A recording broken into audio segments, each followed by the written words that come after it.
সবাই মিলে দিন রাত পরিশ্রম করছে আলহামদুলিল্লাহ।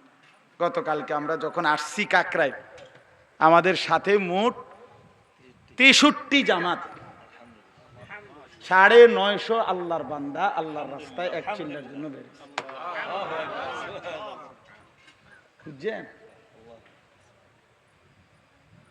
950 মানুষ যেখান দিয়ে কালিকা কাকরাই মানে যারে জিগে সব দিন আসবে আল্লাহ করাইছেন আলহামদুলিল্লাহ।